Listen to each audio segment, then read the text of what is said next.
Judiciary Committee will come to order. Chair recognizes a quorum is present. Members, we have 6 bills on our agenda today. And I understand there's some stuff cooking on the stove for session tonight, too. But we have a room reserved for tonight. So depending on how it goes, we also have a room reserved for tomorrow night, Friday night. So for those of y'all who go out on the town Friday night, it'd be nice if we can get through as much as we can today so you don't have to be here tomorrow night.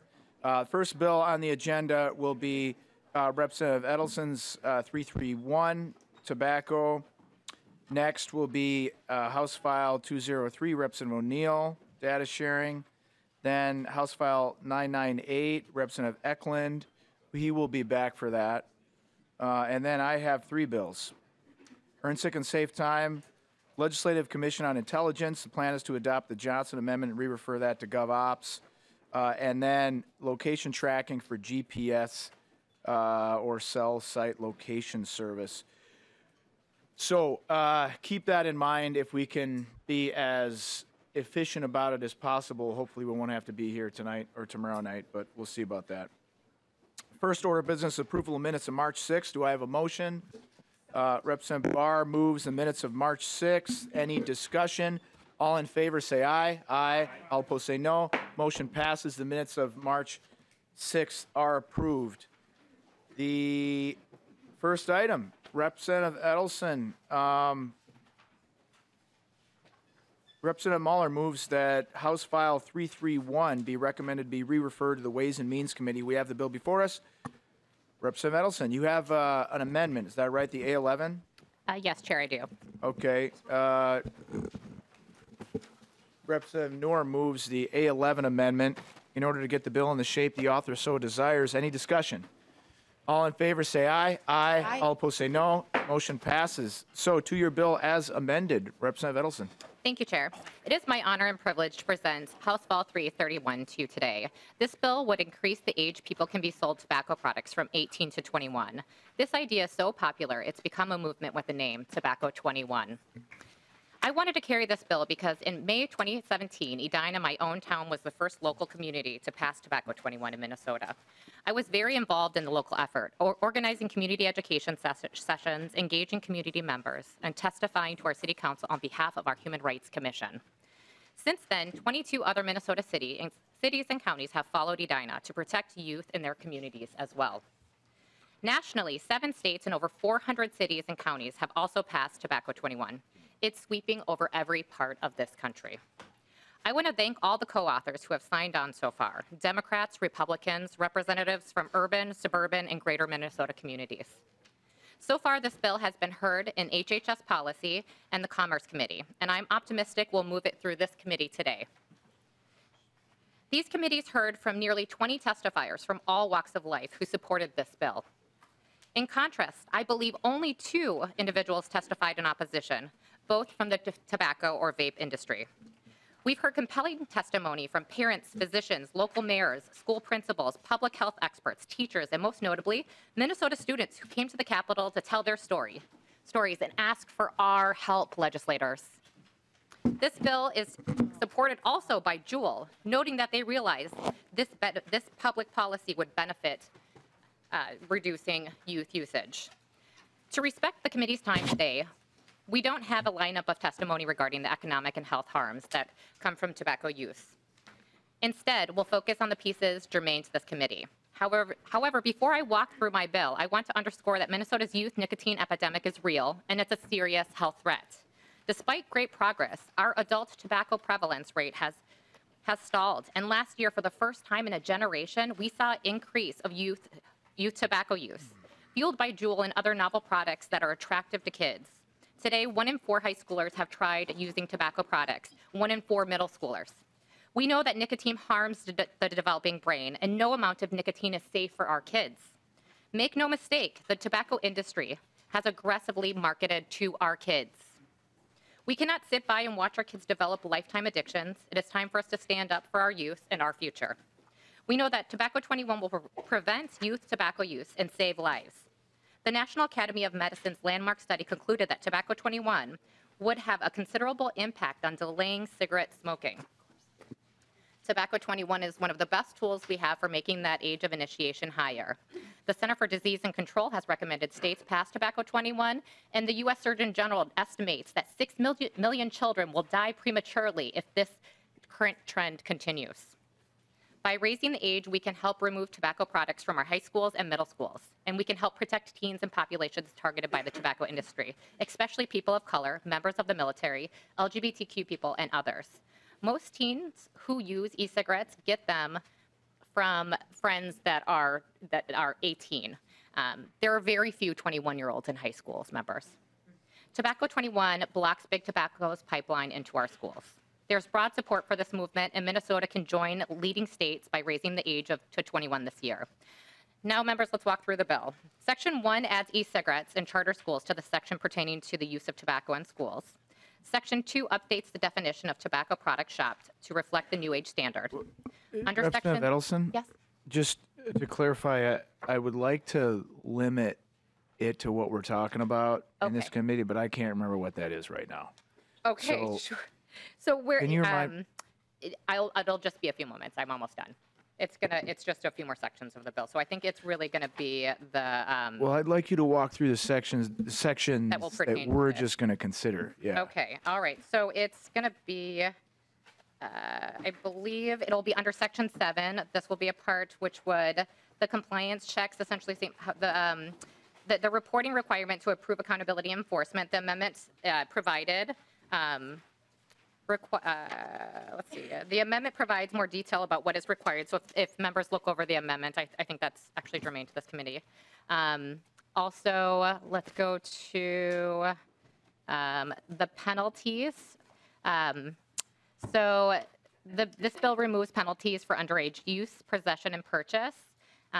So what we have done here is making it a petty misdemeanor instead of a misdemeanor for the first offense, a misdemeanor instead of a gross misdemeanor for the repeat violation within 5 years, and penalties remain for a person who gives underage person a fake ID. Let's see. Also, the licensing provisions increase administrative penalties on tobacco license holders, and so that would also be, we're moving them in line with other states that have passed Tobacco 21. And I think those would be the areas that would be before the committee's consideration. Well, if I may, Representative Edelson, if I could ask research, I thought we were talking about the administrative penalties. Is that kind of more the purview of the committee? Can research help clarify? Chair and members, it would be within the jurisdiction of the committee to look at the civil penalties.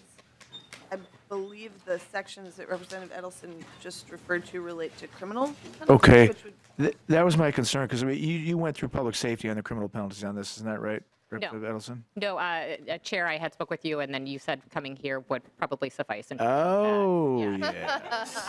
I remember that now. Yeah. You got to forgive me. It's like, deadline, so I don't remember anything, but I do remember that now. Mm-hmm. Okay, fine, criminal. So civil penalties and criminal penalties and, okay, all right, go ahead. Thanks. Well, I think I covered that section, Chair. So I'm happy to move to my first testifier because I know that Sure. we're Absolutely. limited Go ahead. on timing here. Chair, could I just ask the bill author, Person Lucero. just to outline the line numbers of those different sections? 'Cause it was go so fast I couldn't follow. Oh, yeah, I apologize. Yes, one second here. Representative Edelson.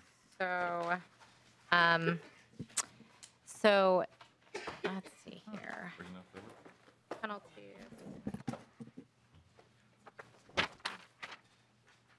I believe it's section 11 or section 12.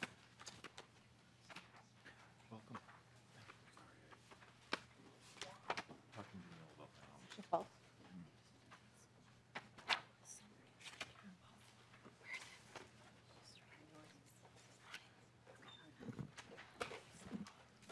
Okay. So what would be lines 8.10 through 8.13 would be before the committee's consideration. Lines 7.25 through 7.33. And then lines 9.28 through 9.32.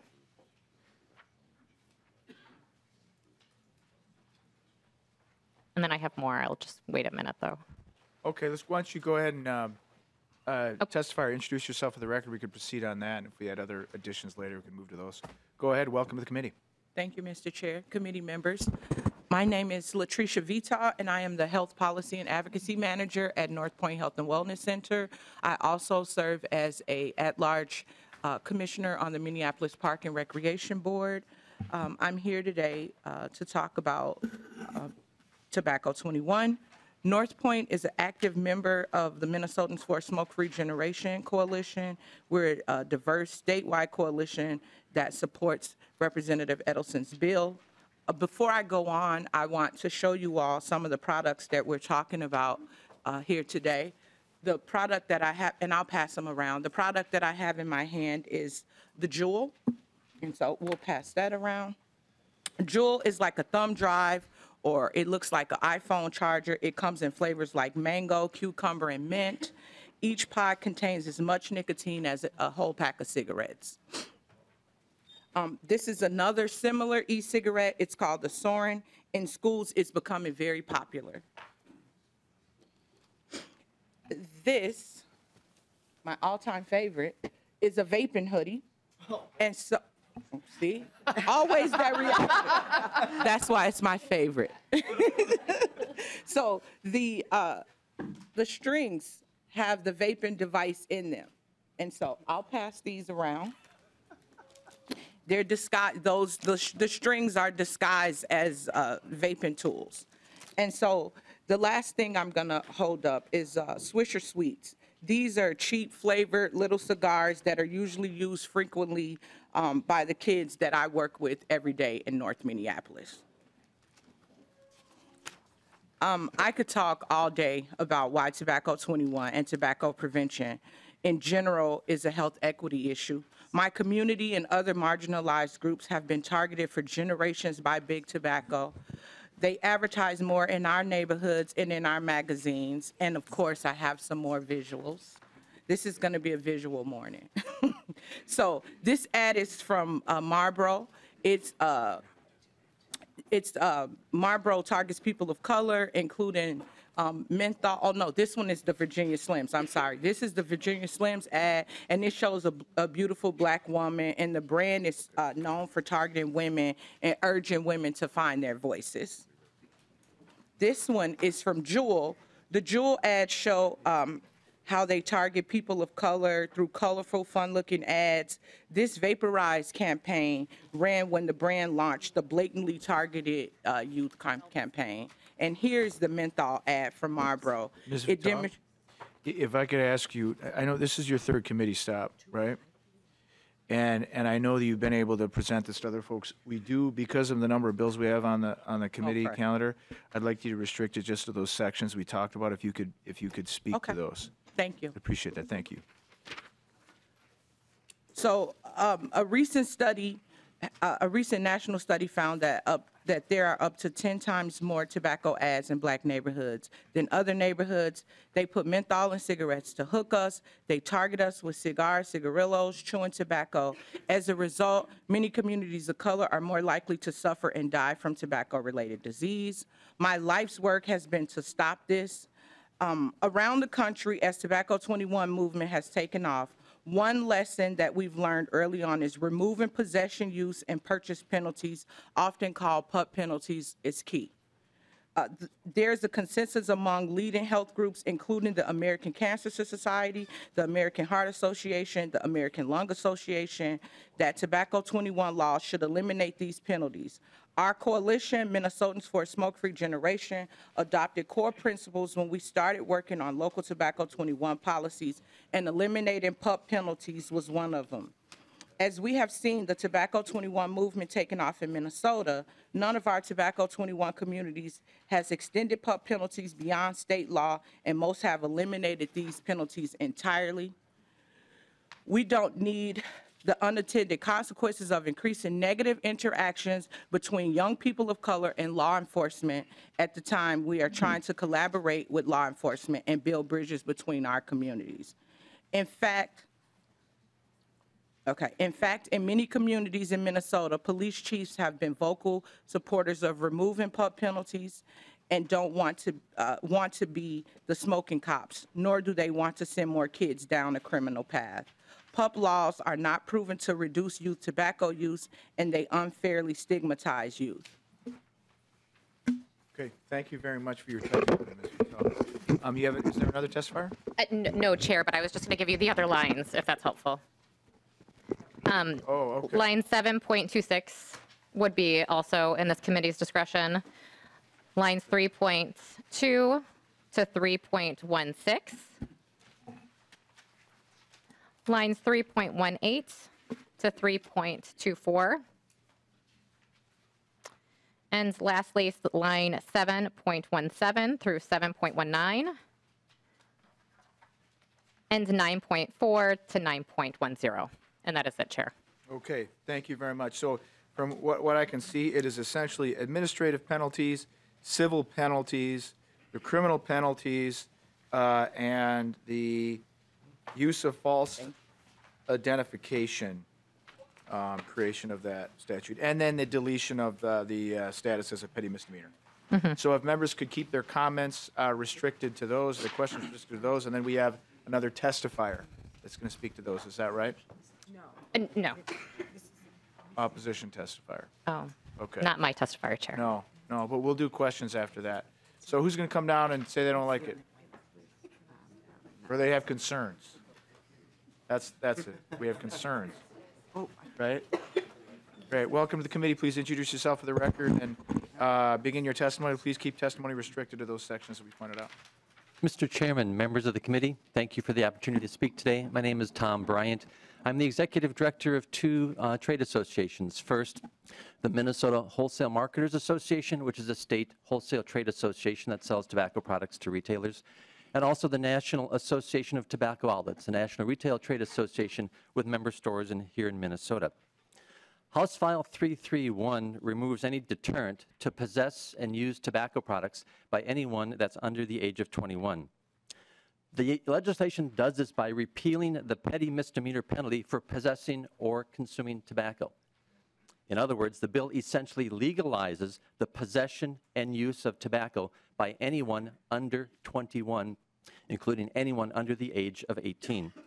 If the goal of House File 331 is to discourage the use of tobacco by minors and 18, 19, and 20-year-old adults, the bill seems to do exactly the opposite.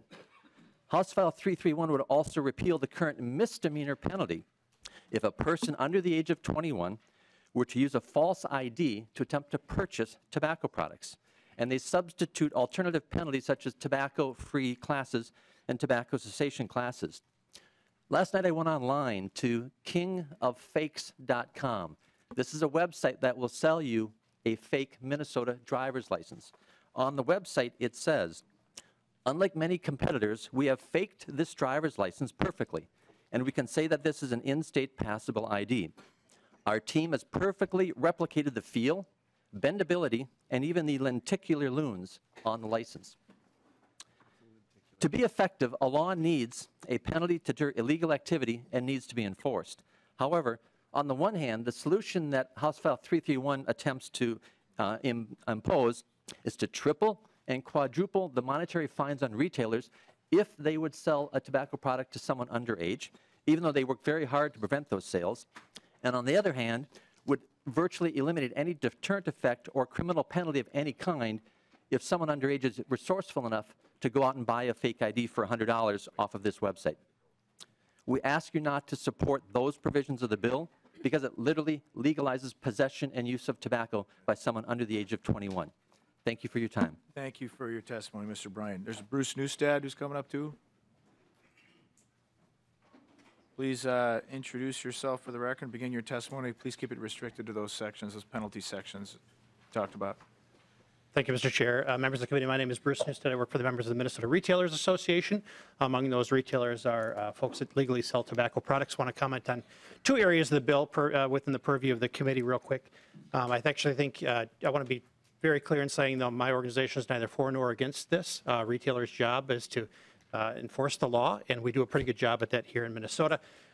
Mr. Bryan did mention administrative penalties, so I won't belabor that, but it would be our opinion that in the penalty area, today's existing penalties do a good job of striking a balance between recognizing when an honest mistake is made versus that of a kind of repeat offender or somebody who conscientiously disobeys the law. So we do prefer the existing administrative penalties that are in statute versus the ones in the House file. The other area, and I apologize to the author for not being able to mention this before, I just picked it up in the amendment.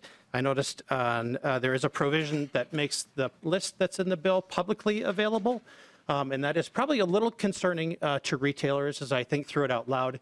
Just to give you a little context, a retail operation is going to have a policy, and the policy is going to conform with the law. So if this bill passes, that it would not sell to somebody under 21. It's going to have a process for ensuring that, for verifying an ID, and it's going to have a procedure in place to make sure that's done. So the procedure level largely rests with a human who has to verify based on the processes that are at its disposal. And what we see today actually a little bit on the local level is a lessening of accountability relative to the clerk. So we are concerned a little bit about the idea that there's a list that's publicly available, housed in one central spot, and the tensions that could innately cause between a clerk and the clerk's employers, again, as accountability is reduced for that clerk, but really accountability is heightened for the employer. So, Mr. Chair, thank you for the opportunity to provide a few comments today. Thank you for your testimony, Mr. Newstead. Is there anyone else from the audience who wishes to be heard on House File 331 as amended? Seeing none, we will go to member questions. Representative Lucero. Thank you, Mr. Chair. Two questions. The first is, what happens to those, actually I should, when is the enactment date of this? Representative Edelson.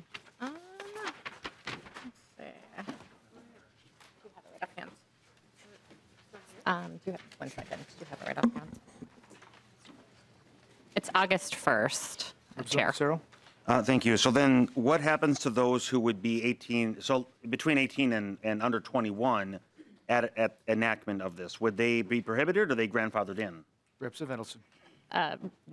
Chair, no, they would not be grandfathered in. It would the age would be 21. Representative Lucero. Okay, Mr. Chair, so somebody who's 20 years old, for example, could have been purchasing tobacco products for the last 2 years and now all of a sudden is going to be made illegal. I have a concern with that.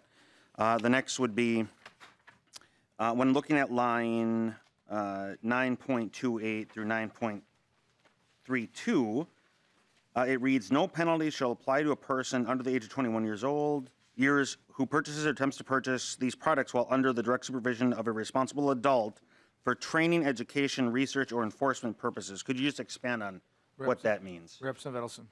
Chair, the goal is to not criminalize kids that have been targeted by an industry. I mean, honestly, very much targeted with flavoring, with all these gadgets. We've passed them around. We don't need to criminalize our kids for being targeted by an industry that we have not protected them from. Representative. Representative Lucero. Thank you, Mr. Chair. And Representative Lucero, we've got a few more people on the list, so maybe get to your point. okay, I'll ask this offline. I genuinely just don't understand what that means, but I'll ask the Chair, it would be for a compliance check. A child or the person would not be responsible. Okay, thank you, Mr. Chair. Representative Robbins. Thank you, Mr. Chair, and thank you, Representative Edelson. I heard this bill in committee in HHS, but we didn't talk about the penalties section there. And I do agree with the idea of limiting sales to those age 21 or older. So I'm supportive of the idea, but I am concerned about the section on penalties where we're taking away all responsibility from the child. I mean, that's concerning to me because I think kids who are self-aware enough to go get a fake ID should have some responsibility for their actions. And I get that they're being targeted, and I'm appalled by it. I actually had some meetings with some of the Jewel people in my office expressing deep concern about a lot of the things we saw in HHS that you passed around today. So I really agree that they're being targeted, and it's terrible. But on the other hand, if they're getting a fake ID, I think we should allow them to have some responsibility here, too. So if you could just speak to why you completely removed the penalties. Representative Edelson. Chair, this was a discussion that we went back and I've been working with Clearway, Minnesota, and we went back and forth on this issue. I would love to hear Mrs. Molahan and your response to this because I think I shared my view that I don't believe in criminalizing kids that have been targeted by an industry. But Mrs. Molahan, do you have anything else to add? Molahan, you want to speak to this? You bet. Please. Thank you, Mr. Chair. I'm Molly Moylan with Clearway, Minnesota. Thanks for the question, Representative. Again, as we have learned from other states who have enacted and moved forward with Tobacco 21, removing penalties for underage purchase, use, and possession is really critical, and there is national consensus around this, especially as we want to bring communities of color to the table. And this is a time where we don't need to increase interactions between young people in color and law enforcement, frankly. And so we've also learned through research that these penalties actually don't deter youth use. So if they were working, it'd be one thing, but we have data that shows they're not even a good deterrent. There are other good deterrents. So schools will absolutely be able to keep their penalties and their process in place, but this just removes the criminal path. This doesn't say what we want or need underage kids to use. This will definitely make it harder to access, but it just removes the criminal path. Representative Robbins. Thank you. So is there any penalty still for having a fake ID? Representative, I'm sorry. I guess House Research can speak to that. Go ahead. Mr. Chair, members, there is under section 171.22. It is generally a misdemeanor to possess a false identification. There are a few gross misdemeanor penalties related to that that are not likely to be triggered under this scenario. Thank you. Okay. Thank you. Thanks, Representative, or Chair Johnson.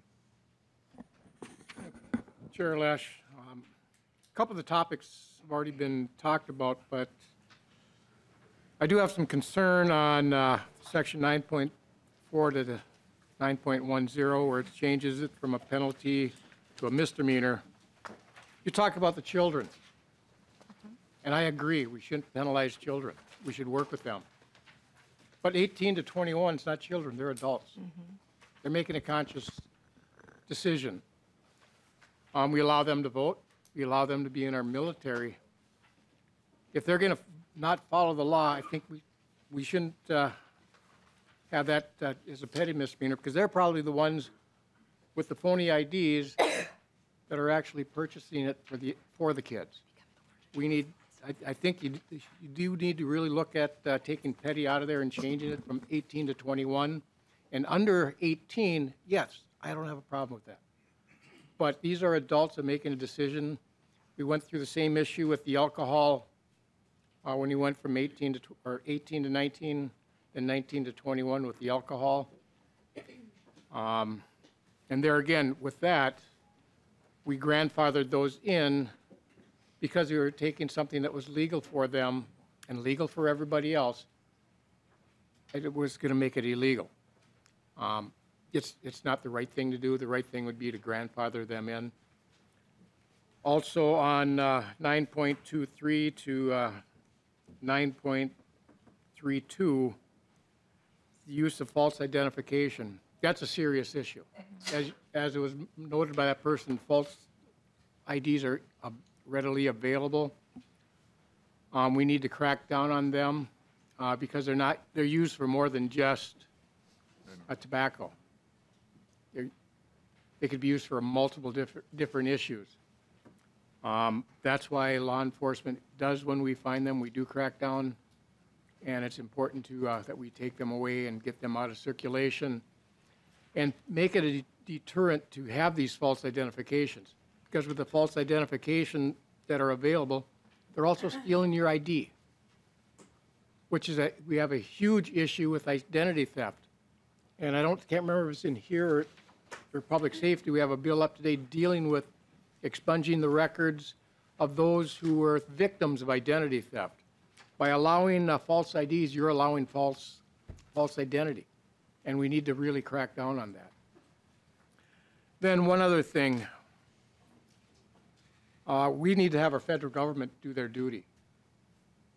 From 1995 to 2016, they subsidized the tobacco industry with $567 million. And that's the tobacco farmers. We need to phase them out. In 2017, they had a bill to stop the subsidies of tobacco farmers that's growing the tobacco, but that died in committee. So I think everybody out here should be contacting not just their legislator, their senator and their congressional, but all of them, and start doing the crackdown there. Chair Scott. Oh, thank you, Mr. Chair. And Chair Johnson took some of my questions, but so that boils me down to one question that I have, and that is for the guest testifier. I'm just wondering what your organization's position is on legalization of marijuana. Mr. Chair, Representative, Cleary, Minnesota has a court-ordered mission to focus on tobacco prevention. We can't have a position on legalization of marijuana. Thank you. Okay, thank you. Representative Lucero, you had un poco question. It'll be super even faster than I initially thought Good. because Chair Scott just took it. I was just going to mention there are a number of handouts here from tobacco-related organizations, and I was curious what their positions might be as well on marijuana, and if they're in favor of it, are they looking to have 21 or 18? Wait, okay, so Representative Lucero, you're asking for the opposition testifiers to come down? Who do you want to come down? Let me clarify, Mr. Chair. It was more of a rhetorical question got it. that could be answered offline by Perfect. these groups. Thank you very much. Thank you. Okay, I don't see any other questions from the committee. So, Representative Carlson? Thank you, Mr. Chair. And just to follow up on some of the comments that were made, the city of Bloomington adopted this ordinance years ago, and a lot of the concerns that have been raised are just not, haven't been my experience or the city of Bloomington's experience. So I don't know if the bill author wants to speak from an Edina perspective on this, but it just hasn't panned out to some of the fears that have been brought up. So it's been a good program, and hopefully we can bring this statewide. Okay, thank you. Who made the motion on this?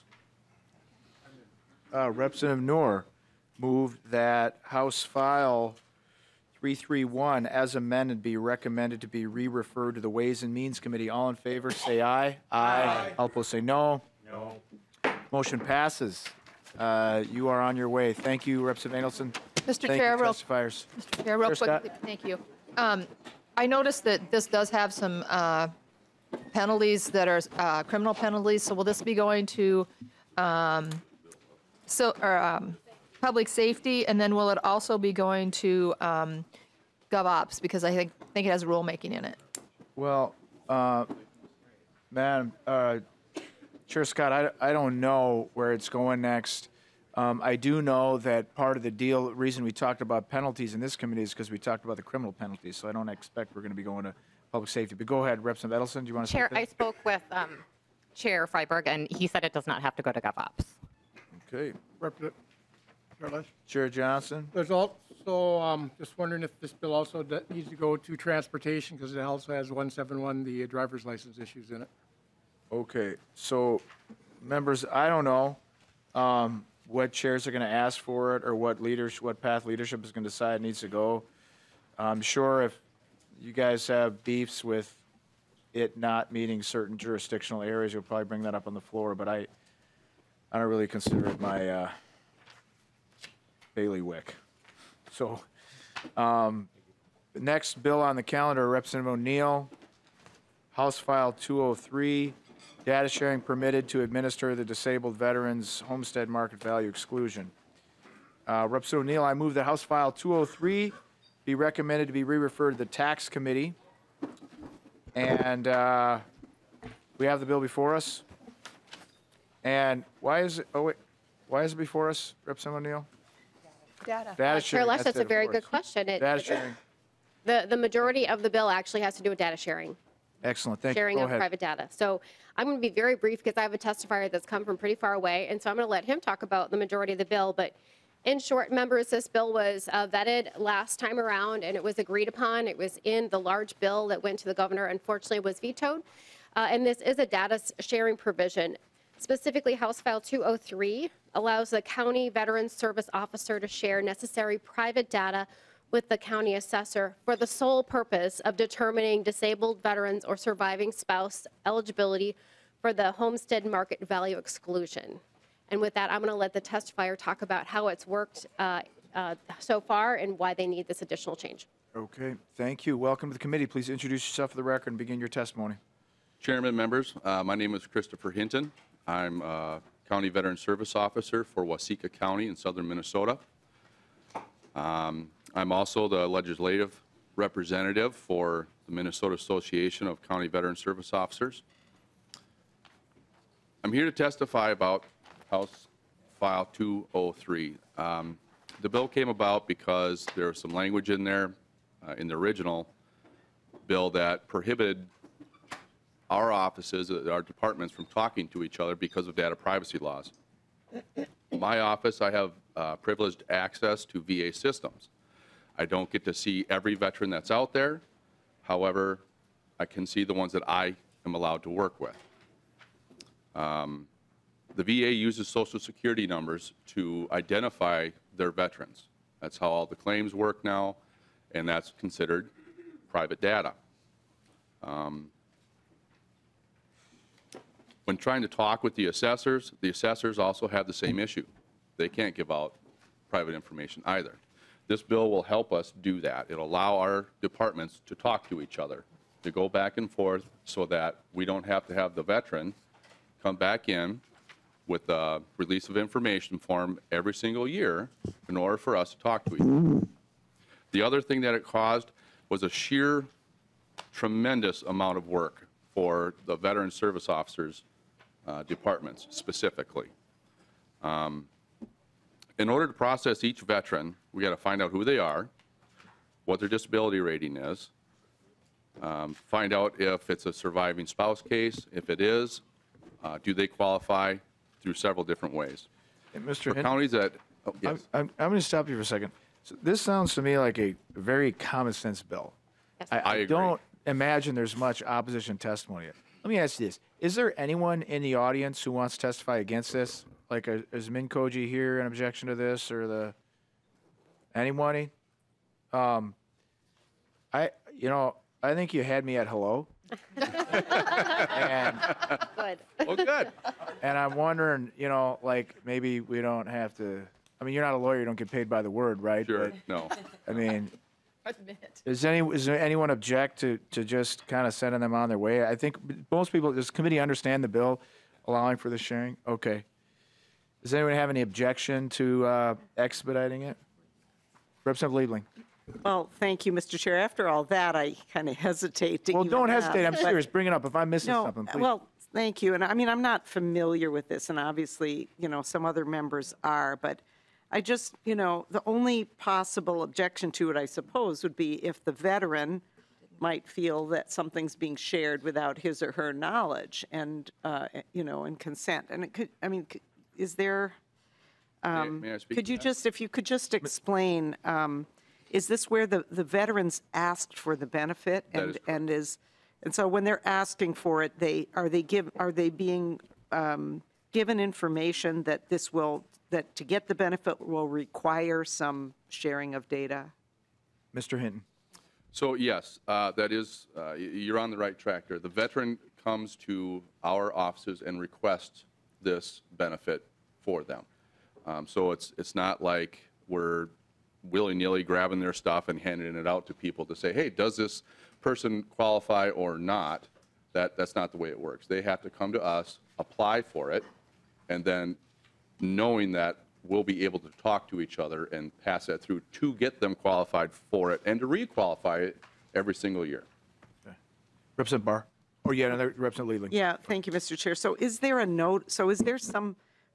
some way that Dennis, we good morning. can be assured that they're notified that doing this means that there will be a sharing of their data? I mean, that's my only concern. I don't know that people really understand. I mean, maybe it's a, not that serious an issue, but, I guess that's just always my concern, even if we say they don't have to come and sign a consent every year, do they understand that by asking for this, they're essentially giving permission to have their data shared? Mr. Hinton.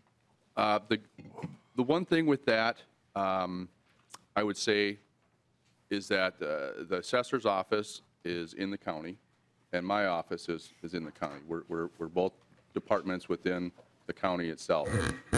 This information is not going out into the public. It's going between two secure offices that the information doesn't get anywhere but there. Representative Liebling. Well, thank you, Mr. Chair. I don't think you answered my question.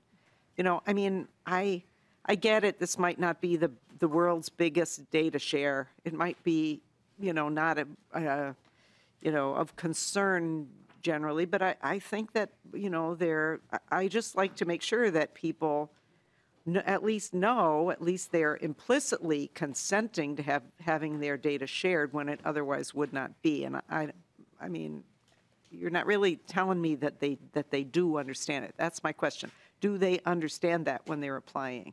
Mr. Hinton. When I speak to them, I always bring that up. Mr. I Chair. tell them that in order for me to qualify you and for the assessor's office to qualify you, then this is what has to happen.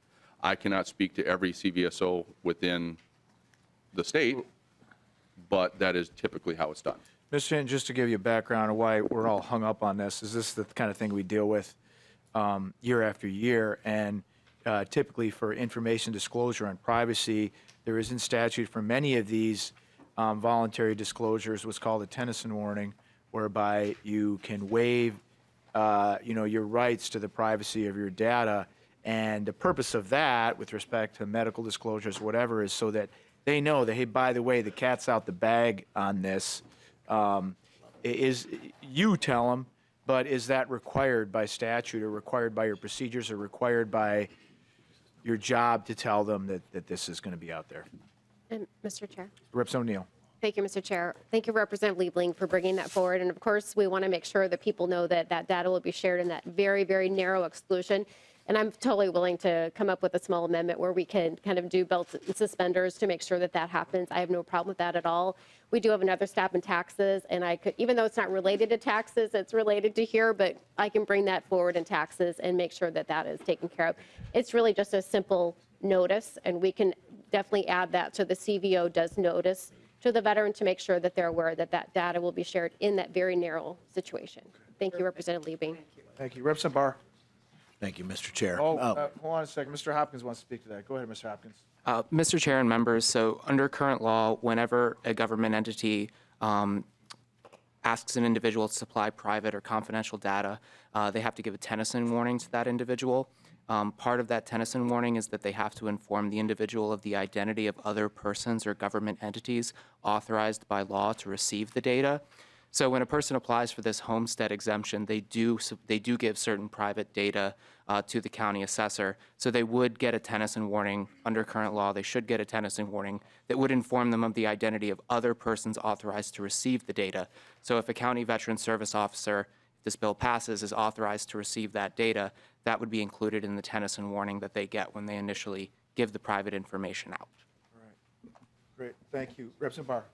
Thank you, Mr. Chair. Representative Liebling, for those of us that served in the military, we signed away most of our privacy rights today. And we understood that we have had most of our information shared multiple times with multiple places and agencies that we never even dreamed of. Half the time illegally. Representative Considine. Thank you, Mr. Chair. I want to say thank you. My brother's widow has some health problems, and this, frankly, will make life easier for her. Thank you. Thank you. Any other questions or comments on House File 203? I mean, I moved it. You should have moved it since you're on the committee, but Thank you for moving it, Mr. I Chair. moved it. So the motion is that it be recommended to be re-referred to taxes. All in favor, say aye. Aye. All opposed, say no. Motion passes. You are on your way to taxes. Thank you very much. Thank you, Mr. Hinton and Representative O'Neill. House File 998, Representative Ecklund. Absolutely. We have, so House File 998, sentencing veterans for criminal offenses related to service-related disorder. So we have a motion for House File 998. The motion is to be recommended to be laid over for possible inclusion in the Is that right? Well, I don't know. Representative Ecklund, where's this going? Mr. Chairman, we were really hoping it would be sent back to veterans. Okay, let's have that motion now have it be sent to Veterans Affairs, and then figure it out through testimony. Okay, we have the bill before us. Chair Considine? Can I move it? He's Oh, on the yeah. committee. Yeah, go ahead. Representative Considine moves the bill that it be recommended to be re-referred to Veterans Affairs. Representative Ecklund, to your bill. Thank you, Mr. Chairman. And there's a amendment to the bill to get it in the order that we'd like it to be. Okay, your amendment is numbered what? A19-0090, Mr. Okay, Chairman. tell us about the amendment. One moment. Oh, this needs to go back to Ways and Means. Okay. Okay, so Modify I move my to Motion to reconsider. Thank you. Chair Scott moves to reconsider the motion that it goes to Veterans Affairs. All in favor, say aye. Aye. All opposed, say no. Okay, now the motion, Chair Considine moves that it be re-referred to Ways and Means. Okay, we got this right now. You don't have an amendment, Representative I Eklund? do have an amendment, Mr. Chair. We ain't got one. What's your amendment do? The amendment is on behalf of the county attorneys. The amendment clarifies that this bill applies to a misdemeanor and gross misdemeanor offense as well as felonies. It also addresses a concern raised by County Attorneys Association that bill may be abused by some veterans who avoid a conviction through this process. The amendment gives the judge authority to sentence outside this process if a veteran already received a stay of I'm not an adjudication. I'm not an attorney, but anyway, on a felony. That's 5 syllables, so you don't have to use that word. Yeah. The court will retain the ability to use this process if appropriate, but will not be required under the bill. Okay, so it sounds like it's squarely within the purview of this committee, so we should consider it, but I don't know. We don't have a copy of it either. Can we get a copy and see if we can waive the notice requirement and then maybe hear more about it? Chair Scott? Mr. Chair, I think on this bill, we'd be willing, if we want to take this up this evening, if they get an amendment by that time, we'd be willing to, if you want to waive that time frame Okay. for amendments, we'd be fine with that. Maybe we could do that. Yeah, because it got sounds like it's an testifier. important amendment. It is, Mr. Chair, and I thought we made the deadline. I apologize for that, Mr. Chairman. Okay, well, it's deadline, so that week, so things slip through the cracks, I guess. Why don't we move to the rest of the bill right now and speak to that, and then when we get the copy of that, we can see what we can do about sinking our teeth in it. So I don't know whose job it is right now to go up and make copies of the amendment, but whosever job it is, please go do that. Okay, Representative Ecklund, to your bill. Thank you, Mr. Chair, members, and I apologize for the mix-up on the amendment. The bill before you, the Veterans Restorative Justice Act, provides a framework for Minnesota courts on sentencing a justice-involved veteran, which will ensure treatment for service-related disorders that lead to a criminal offense, while allowing the veteran the opportunity to fully reintegrate with the community without a record of conviction. It is not a free ride, as the veteran defendant will be required to submit to whatever rehabilitative efforts the court deems necessary to protect public safety. The language was developed through an 18-month collaboration of key Minnesota veterans criminal justice stakeholders. It adapts and improves on the best practices from Minnesota's and other states' veterans courts and veteran sentencing statutes, including California Penal Code 1170.9, Texas Government of Code Chapter 124, and existing drug sentencing options, Minnesota Statute 152.18. I have with me some testifiers, and I would like to turn it over to them for the remainder of the presentation, Mr. Chairman. Great. Thank you, Representative. Welcome to the committee. Please introduce yourself for the record and begin your testimony. Thank you, Chair Lesch, members of the committee. My name is Brock Hunter. I'm an attorney, a veteran, and a co-founder of the Veterans Defense Project, a nonprofit public policy advocacy and education organization dedicated to ensuring that no veteran is left behind in the criminal justice system.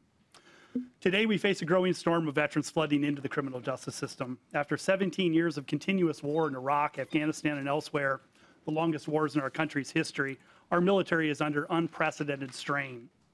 The vast majority of Vietnam veterans served only one combat tour, and government statistics confirm they struggled with high rates of post-traumatic stress and criminal justice involvement. Many in this current generation have served many more deployments. 2 and 3 combat tours are now commonplace, and Marko Milosevic, who will be testifying after me, served 12 combat tours in Iraq and Afghanistan, and he will tell you he is not unusual. These unprecedented deployments are translating into higher rates of combat trauma and criminal justice involvement for this generation of veterans than in those in other conflicts. 10 years ago, in 2008, we worked with the Hennepin County Attorney Mike Freeman and his Chief Deputy David Brown and others to draft and pass Minnesota's original veteran sentencing statute, one of the first of its kind in the nation. Our pioneering statute, which encourages treatment over incarceration for veterans whose criminal offense is tied to their service-connected disabilities, has had a national impact on the veterans' criminal justice landscape. It served as a model for similar statutes in other states, and was even cited by the U.S. Supreme Court in the landmark decision that helped launch the National Veterans Court movement. While Minnesota started out on the cutting edge of this national movement, however, in the past years we have fallen behind. While we are no doubt still doing good things for veterans in Minnesota, our 12 veterans courts serve only a fraction of our 87 counties, and they use a variety of different models, some of them more effective than others. Some of our veterans courts have even been shrinking at the time that the veterans coming into our system is growing.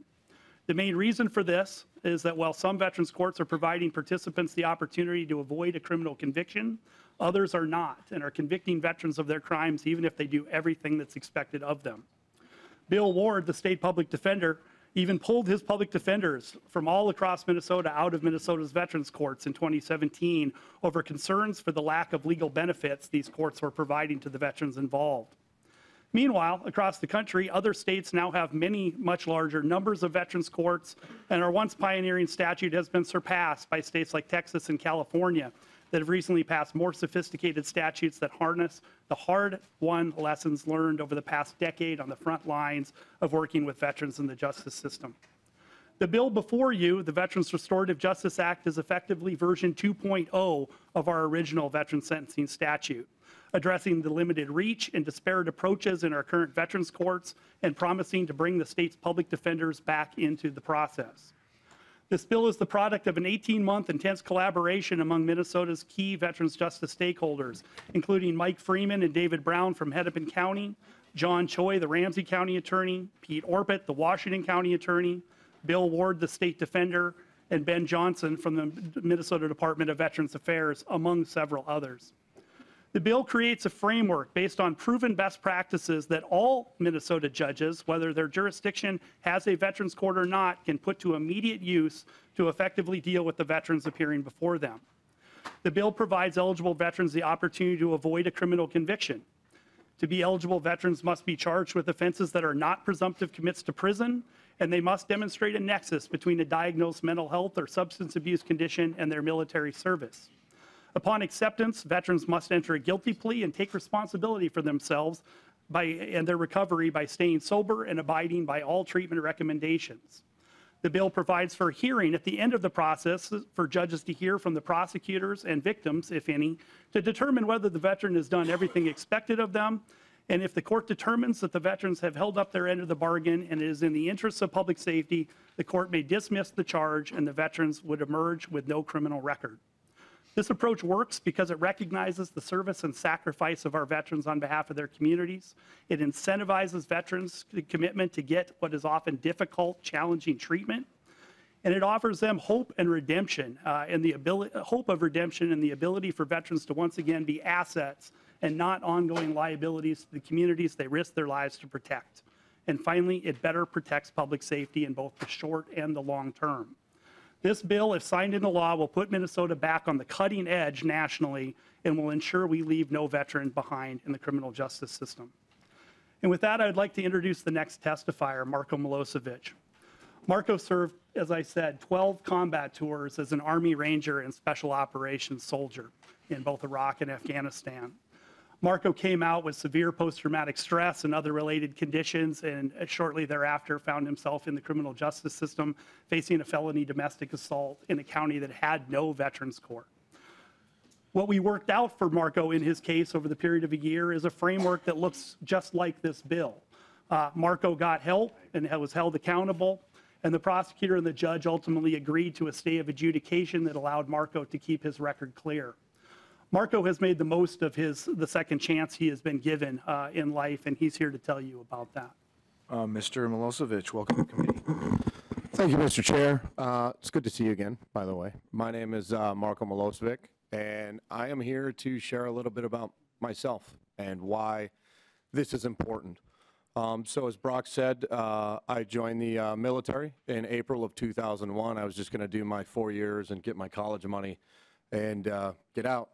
But while I was learning how to jump out of perfectly good airplanes, 9/11 happened. And when 9/11 happened, the whole world changed. And a recruiter from the 75th Ranger Regiment came down, and I was an 18-year-old kid at the time, and he asked, "Who wants to go to war?" And I raised my hand because I felt it was my duty to go and serve my country. While I was in Ranger Battalion, like Brock said, I did 12 deployments. Those deployments had a very specific purpose.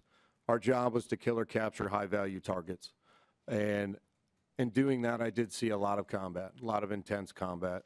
As a matter of fact, the first time I met Chair Lesch, we were at a Medal of Honor convention in Minneapolis a few years back, and I was a guest of one of the recipients there. I was squad leaders with Master Sergeant Leroy Petrie, who is a living Congressional Medal of Honor recipient. And I only bring that stuff up because I just want to try to explain to you sort of the intensity of some of the combat we saw. It was very intense. And every time I came home from one of those deployments, I felt less and less a part of this world. I saw the world in black and white, and I had one tool in my toolbox to solve my problems, and that tool was violence. And obviously, after my 12 combat deployments, I went to get out of the military. I'm a 100% permanent and total disabled veteran due to physical injuries along with post-traumatic stress and TBI. And after all that time serving in my country's military, I got an American flag, a handshake, and a pat on the back. And I was pretty disillusioned. Initially, I fell in with the wrong crowd. I started drinking quite a bit, doing drugs, and running around with motorcycle clubs and all those sort of people. And eventually it led to what happened, my incident with my wife. We're still currently married, and now actually we talk to a lot of veterans and couples that are going through domestic violence related issues, specifically as it pertains to combat service.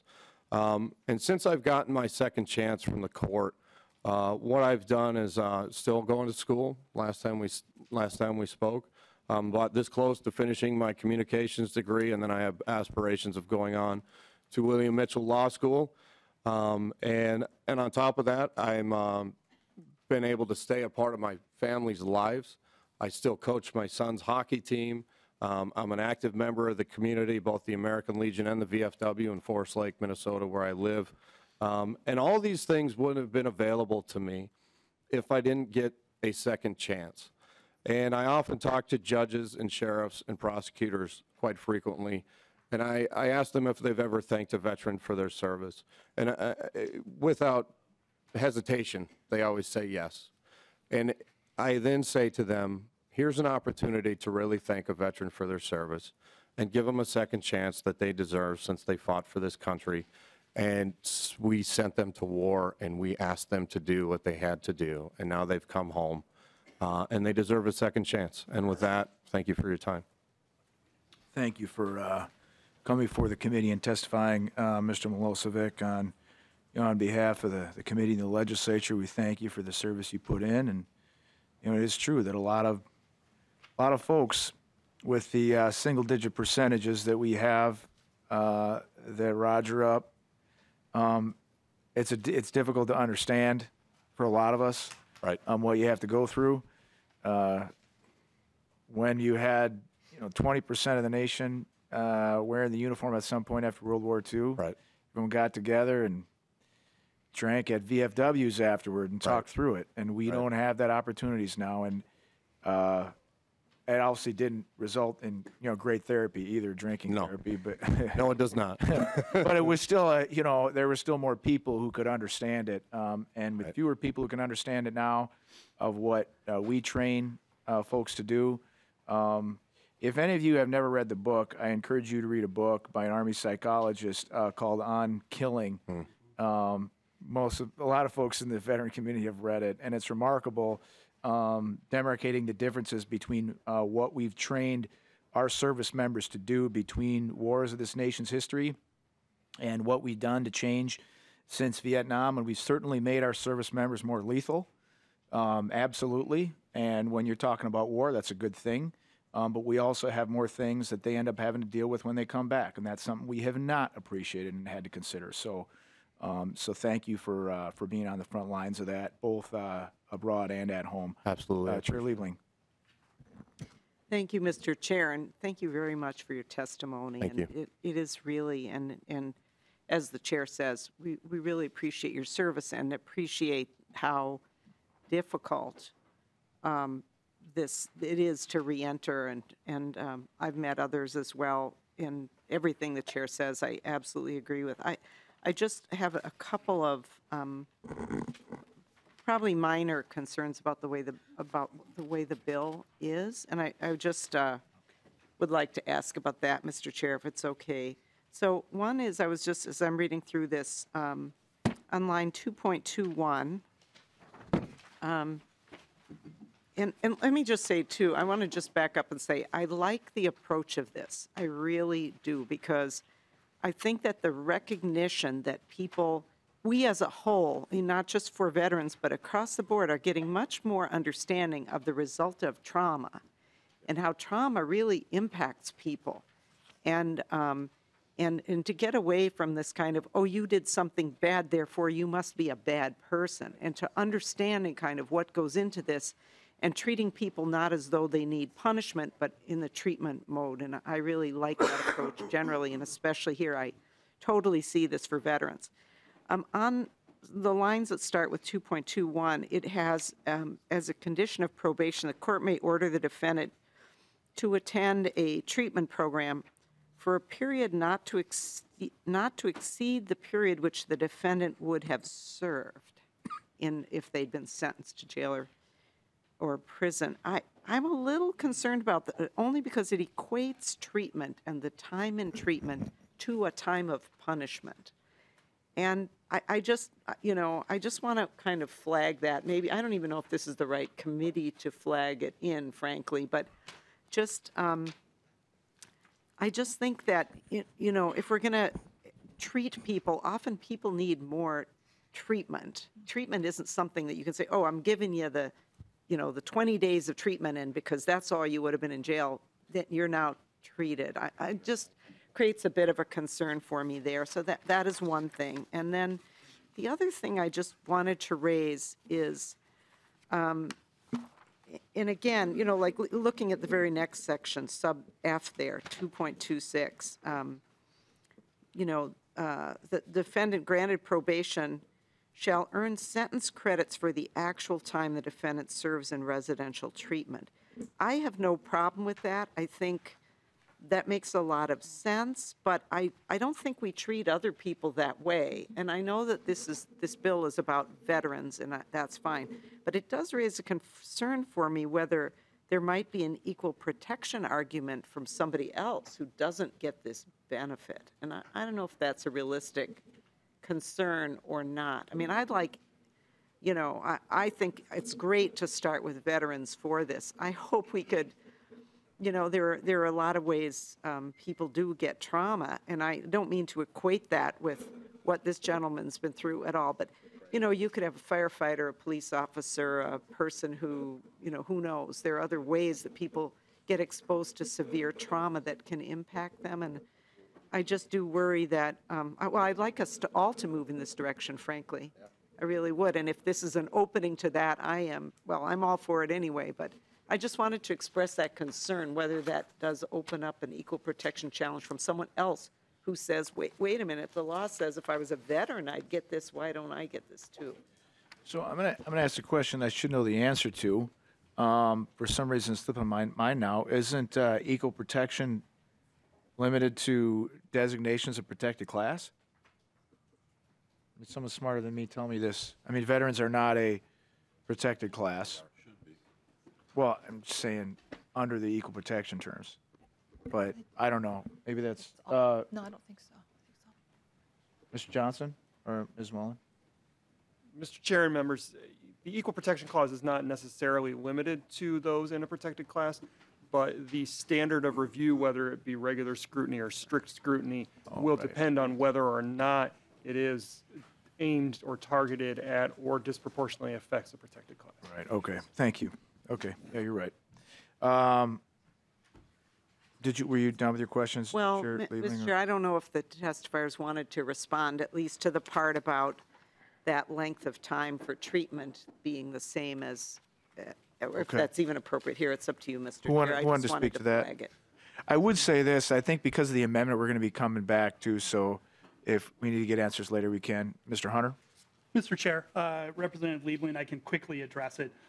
That specific language that you're referring to comes from the California statute, which is, I would say, currently considered the state of the art in the country. I think what we want to do is give the courts the latitude to order any amount of treatment that is recommended by the VA or other providers, but providing the parameters within which that are sort of modeled to the level of the offense. With respect to the equal protection argument, I guess I don't think veterans courts in this approach is much different than a drug court or a mental health court where you are addressing underlying diagnosed issues. And I think across the country and other states where this equal protection argument has been raised, it has been decided in favor of veterans courts, indicating that they really are no different than other courts that are addressing an underlying condition rather than punishing a specific behavior. And I believe the ACLU initially expressed those types of concerns and has since decided that this does not raise any objections with them.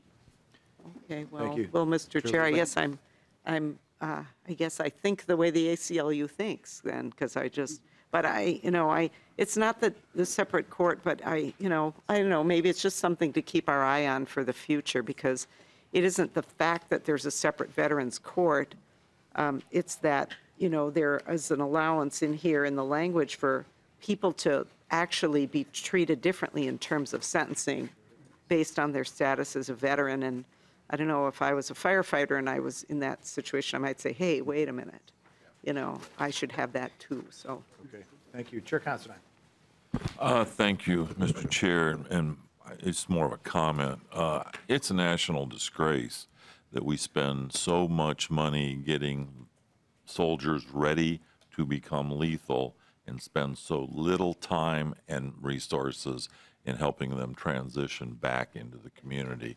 It should be equal, if not more, in bringing them back all the way. Thank you. Thank you, Chair Considine. Chair Scott. Thank you. Johnson, sorry. Johnson first. Chair Lesch, members, in reference to what Representative Liebling was talking about in 2.26 to 2.28, got to remember, if a inmate is in the jail or prison, they're sent to a treatment facility, they do get credit right now unless they've been furloughed out of the facility. Okay. So if they haven't been furloughed, they do get the credit. Chair Scott. Thank you, Mr. Chair. And I had a question on line 3.22. It says the defendant, this is the terms for restorative justice and dismissal of charges. The defendant is in substantial compliance with the conditions of that probation. And I'm just wondering if you could kind of give us a better idea of what substantial means here versus full compliance, I guess. Mr. Hunter. Mr. Chair, Representative, I guess that is a word that would be left to the discretion of the judge. We understand that in this process, sometimes veterans will stumble and have issues. And throughout the veterans court movement, I think there's a recognition that this process sometimes is a bumpy road. And as long as the veteran takes accountability for their mistakes and deals with any recommended treatment that comes out of this additional stumble, sometimes they're required to do community work service and other things when they have, say, a positive UA along the way. Rather than getting kicked out of the program, as long as they're still willing to be held accountable and pay the price for their mistake and continue on with the program, we allow them to do so. So I think substantial compliance is just recognizing that they may not be pitch perfect all the way through, but as long as at the end of the process they have accomplished the goals that have been set out before them, the judge then has the discretion to allow them to move forward without that conviction. Thank you. Mr. Chair, Scott. just one other question. Is there a fiscal note to this? And this would be the committee, Representative right? Because Ecklund? wouldn't it be, the courts would be, Well, it is courts, but it's also veterans. So this, Yeah. in a normal situation, this would be, yeah, just veterans, or just the Judiciary Committee. right? But because it's also veterans, it's in Veterans Committee too, and I believe that would be the spreadsheet it would sit on. But Representative Ecklund, go ahead. Thank you, Mr. Chair, and Representative Scott. There is also a bill that's following this that provides funding for it. Representative Zhang is following it. We've heard that in the committee, and I believe that has been.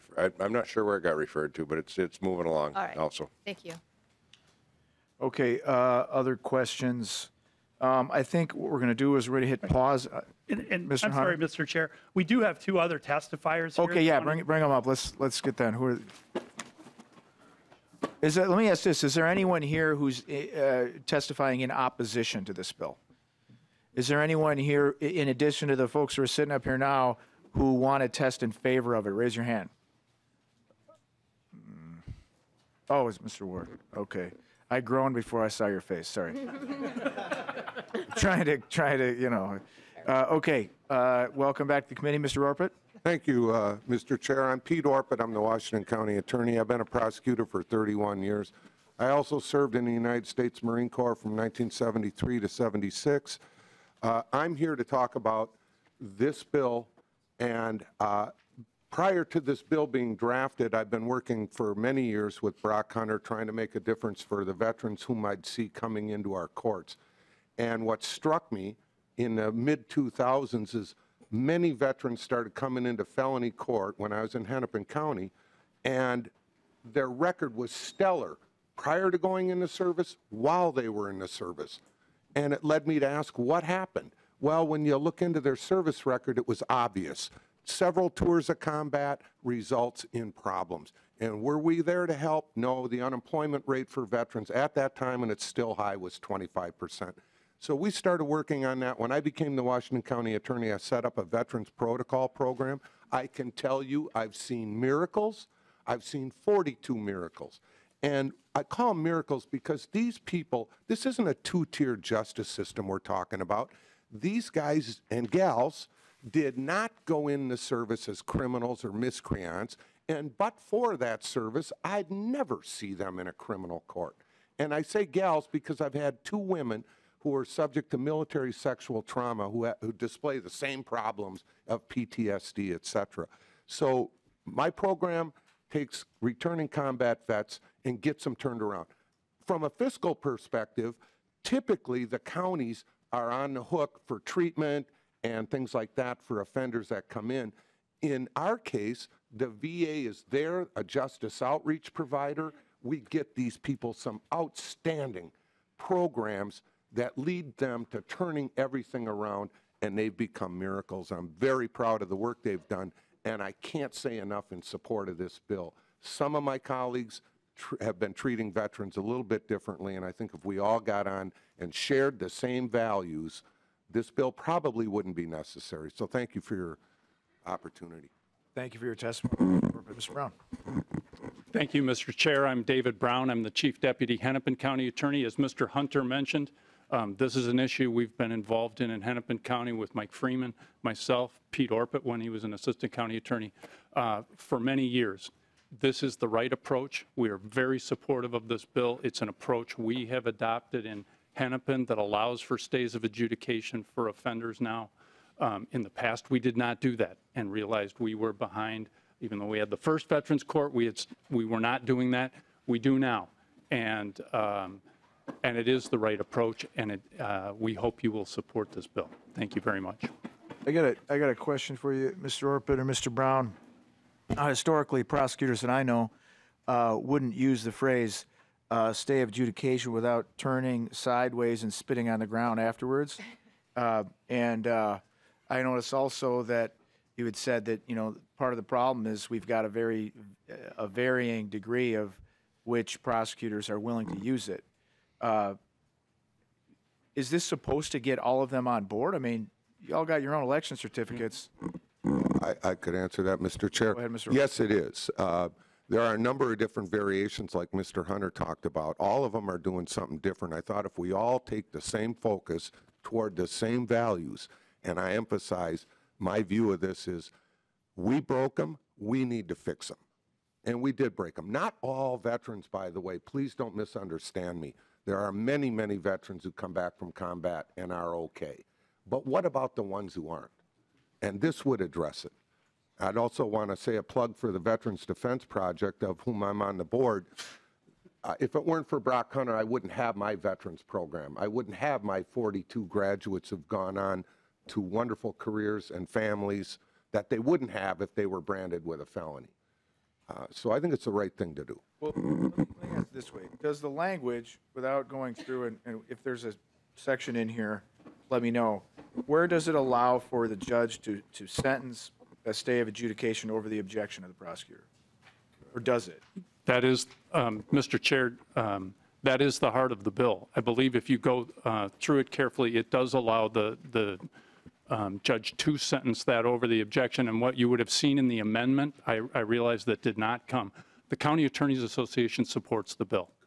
They have made some of the same kinds of language questions, and so what you're hearing when you say here the county attorneys are doing, we're trying to fine tune the language, and I commend Mr. Hunter, Ryan Else, the Defense Project, for being willing to work with us on that.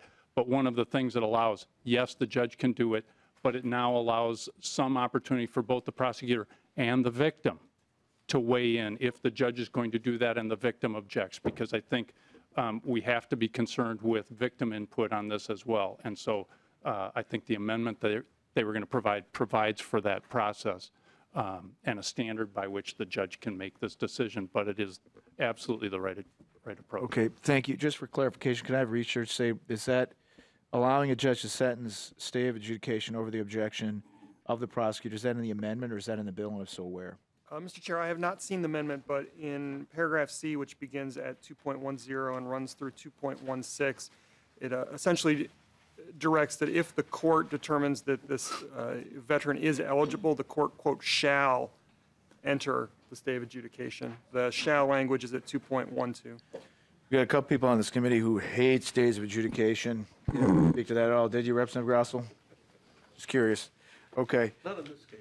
Okay, all right. If I might, Mr. Chair, I share the same thing, although in drug cases, I get about 400 young people a year coming into my county, and I choose not to brand them with a felony because they possess small amounts of drugs.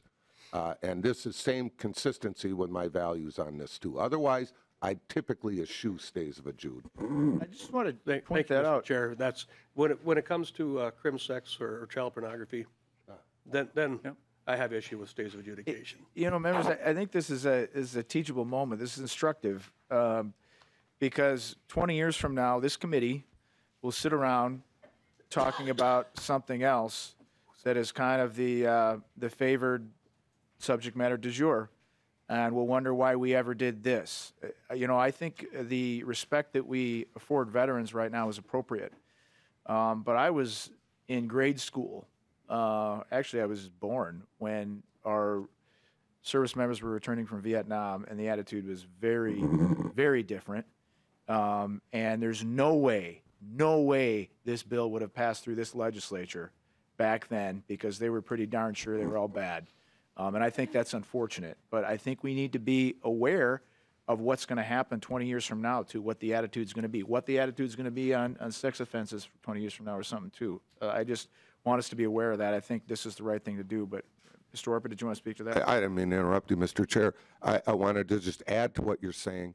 The first two people I had in my veterans protocol in 2011 were Vietnam veterans. They waited 45 years for somebody to get them into a program. Thank you. Representative Muller.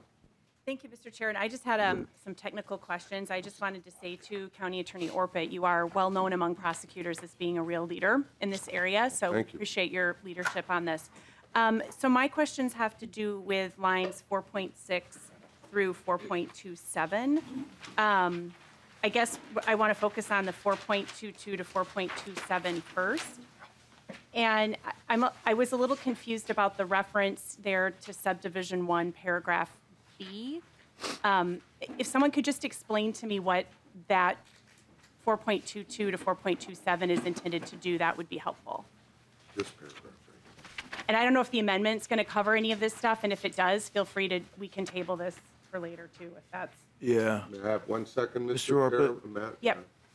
And I think what we'll do after this, members, is we will lay this over so that we have that, we can deal with it when we have the amendment, move on to try to see if we can do earned sick and safe leave before we Okay. recess. Mr. Hunter? Thank you, Mr. Chair, Representative Moeller. What this basically says is that in those cases where the charge is a presumptive, so the stay of adjudication applies to those cases that are not a presumptive commit to prison. This subdivision says that for those cases that are a presumptive commit to prison, it's not a stay of adjudication, but the court can use service-connected mental health issues as a basis to depart from the presumptive prison sentence and put the veteran on probation.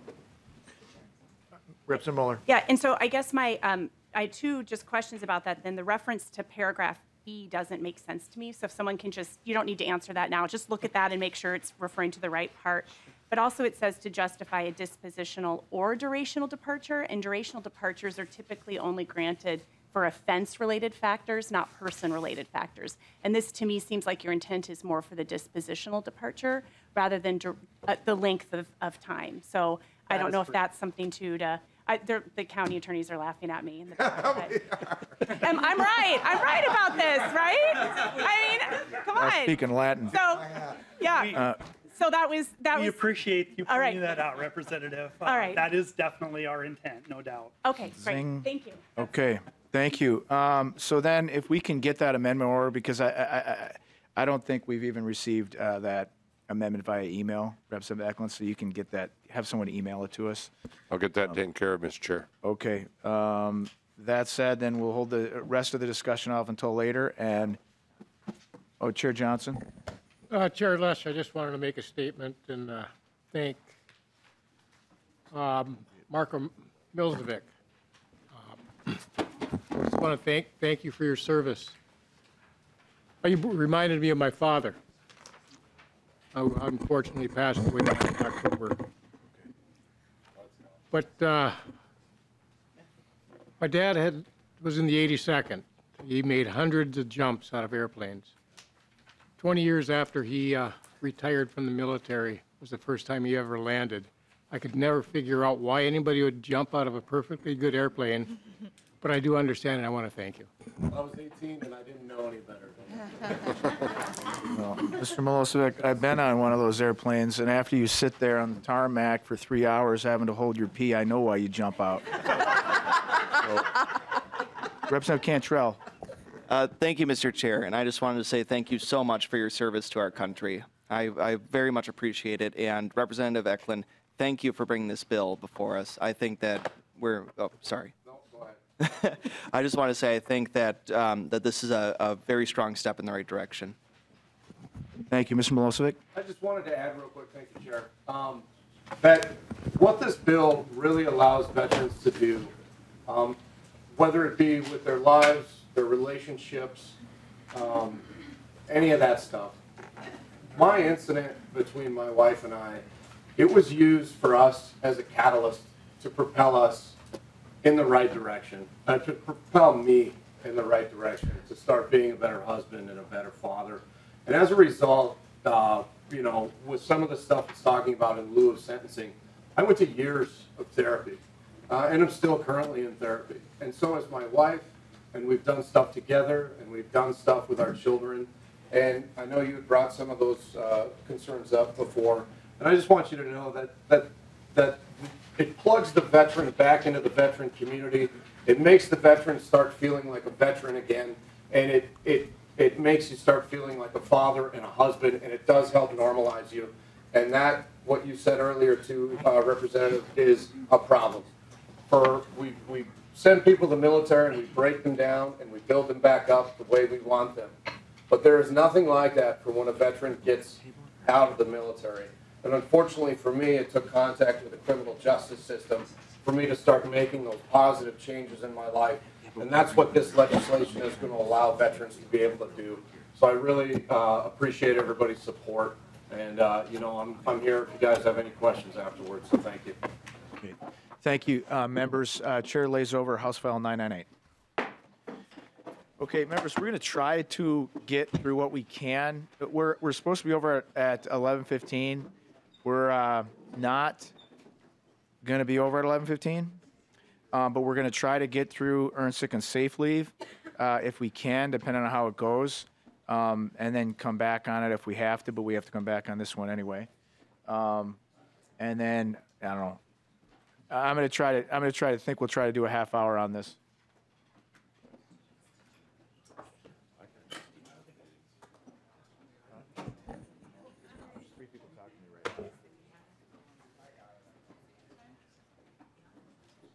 Chair Lesch. Okay. Chair Johnson. Just a reminder, a lot of us with the committee situation that we have, a lot of us have meetings scheduled between 11:45 and our next committee meeting at. I know. I have stuff scheduled for tonight. We have floor session tonight. We are going to do what we can. Then for me, I have constituents sitting up and waiting in my office for me right now, all through the No, I entire understand. lunchtime. We're coming up on deadlines. That's going to continue to happen. But we are going to do what we have to do. And I will tell you what, if session does not go on a long time tonight, depends on how like you guys talk on ERA, then we can come back and get it done. But we will be back here tomorrow night if we have to get through this, just because of the nature of deadlines. Ripson O'Neill. Just clarification, Chair Lesch. So is public safety also meeting? And I think there's 9 of us that are on both committees. Is public safety meeting? Who can tell me if it's me? Yeah, I don't we have know. one scheduled. Yep, we're meeting tonight. I don't tell you. Okay, I'm going to get up there. We're going to do what we can right now.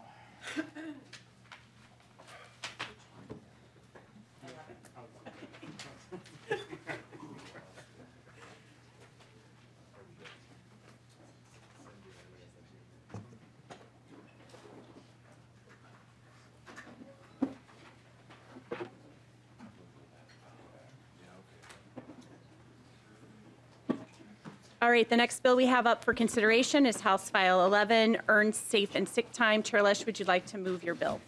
Madam Chair, I would. All right, Chair Lesch moves that House File 11 be recommended to be re-referred to the Ways and Means Committee. And I believe, Chair Lesch, you also have an amendment. Madam Chair, yeah, I'm just doing a little check.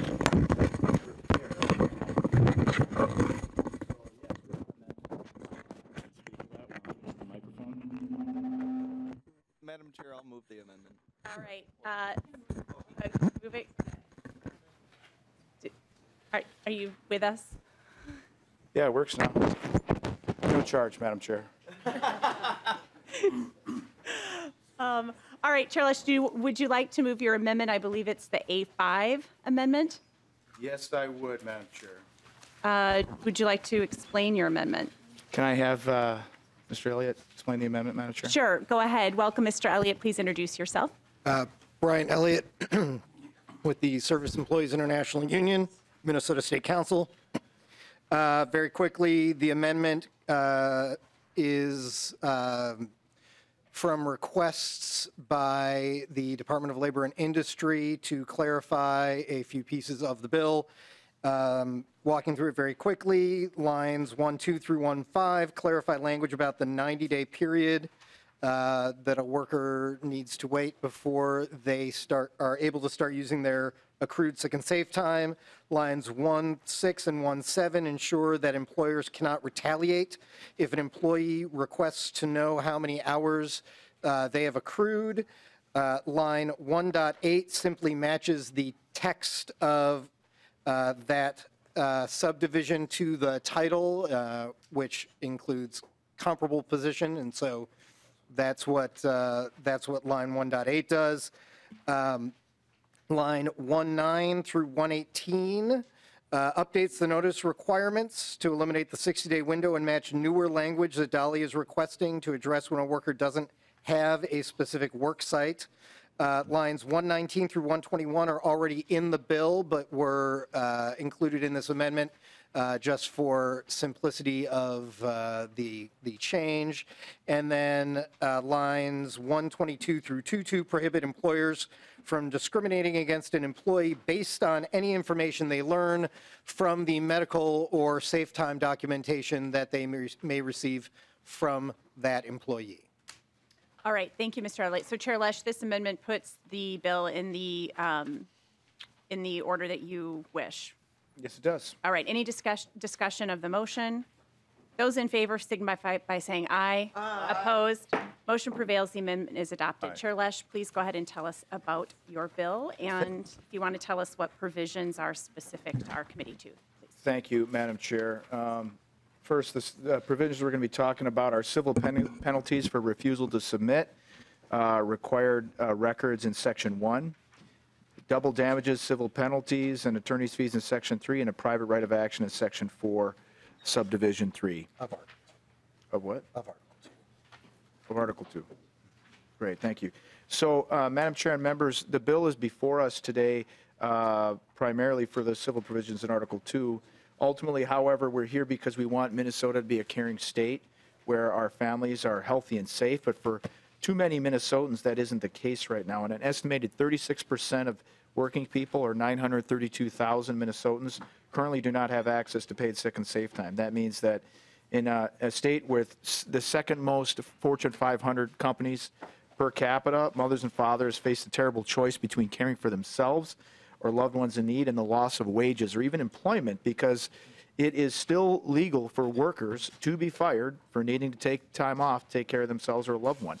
So this common sense bill benefits employers through improved recruitment and retention, lower employer health costs through better use of preventive care, and lower presenteeism, which is coming to work sick and coughing on all your coworkers, okay, which some of you people were doing the last few weeks around here, and I didn't appreciate.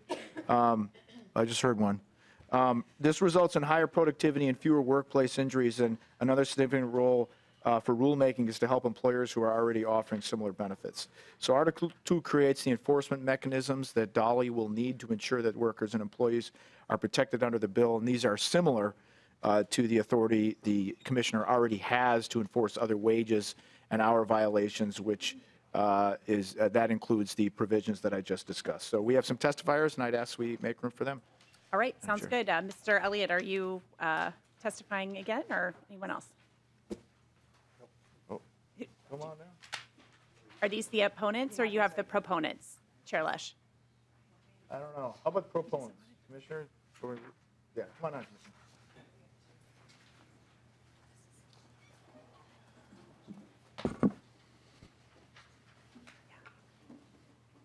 Hi, welcome to the committee. Please introduce yourself, and you can begin.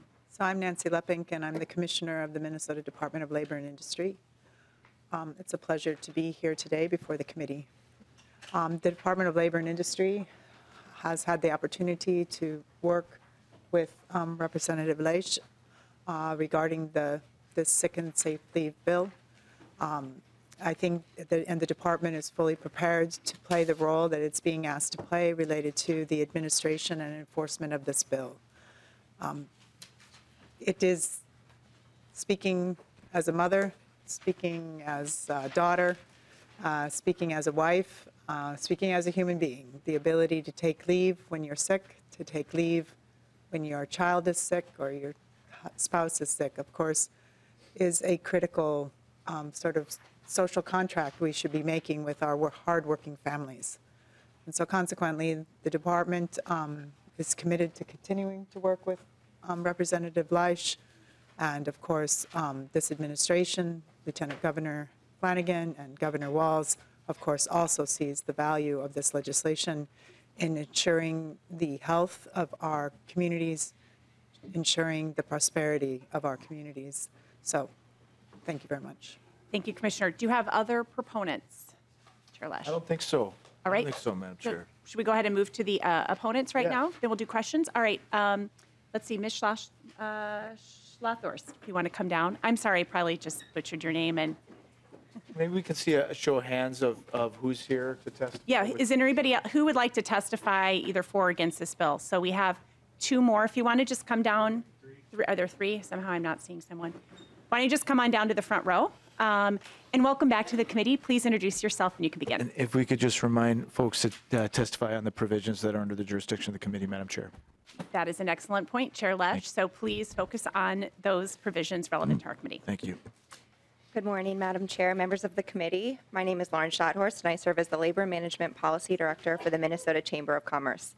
I appreciate the opportunity to once again provide testimony before this committee, and today I share the views of our members on House File 11. As the committee is aware, but for the purposes of the record, the Minnesota Chamber represents 2,300 employers and over 500,000 employees in every industry across the state.